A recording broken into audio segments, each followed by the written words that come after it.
Hello viewers, welcome back to our channel. నేను మీ లక్ష్మి. ఇవాళ ఒక డిఫరెంట్ రెసిపీతో మీ ముందుకు వచ్చేసాను.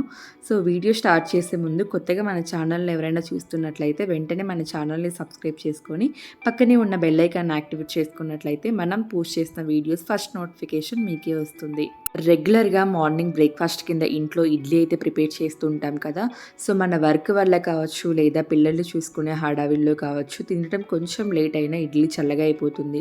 అలా చల్లగా అయిపోయిన ఇడ్లీలను ఎంత ఆకలి మీద ఉన్నా 1-2 కంటే ఎక్కువగా తినలేం. అప్పుడు మనం చేసిన ఇడ్లీలన్నీ వేస్ట్ అయిపోతాయి. అలా వేస్ట్ అవ్వకుండా ఇలా చల్లగా పోయిన ఇడ్లీలను ఒక మంచి చాట్ రెసిపీగా ప్రిపేర్ చేయొచ్చు.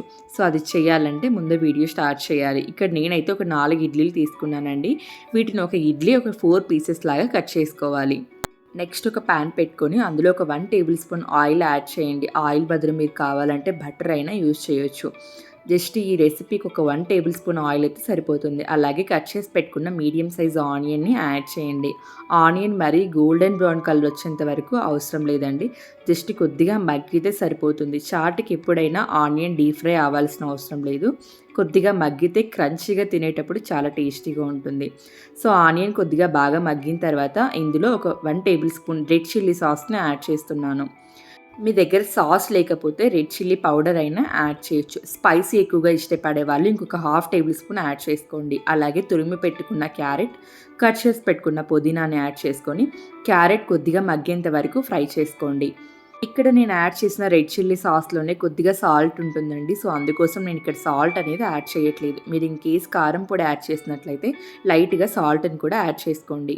ఇందులోనే 1/4 టీ స్పూన్ గరం మసాలా, అలాగే 1/4 టీ స్పూన్ చాట్ మసాలా, అలాగే 1/4 టీ స్పూన్ ధనియాల పొడిని యాడ్ చేసుకోండి. వీటన్నింటిని ఒకసారి బాగా మిక్స్ చేసేయండి.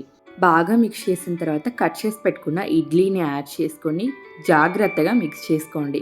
ఎందుకంటే ఇడ్లీ చాలా సాఫ్ట్గా ఉంటుంది కదా. సో విరిగిపోకుండా ఉండడం కోసం కొద్దిగా కేర్ఫుల్గా బాగా మిక్స్ చేసుకోండి. అలాగే పైన కొద్దిగా కొత్తిమీరతో గార్నిష్ చేసుకుంటే చాలా yummy and tasty idli chaat అయితే రెడీ అయిపోతుంది. సో ఇంకెప్పుడైనా ఇంట్లో ఇడ్లీ మిగిలినప్పుడు వేస్ట్ అవ్వనివ్వకుండా ఇలా చాట్ చేసి పెట్టండి.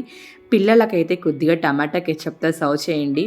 కొద్దిగా కూడా మిగల్చకుండా తినేస్తారు. మనమైతే ఇలా డైరెక్ట్గా తినేయొచ్చు. చాలా టేస్టీగా ఉంటుంది.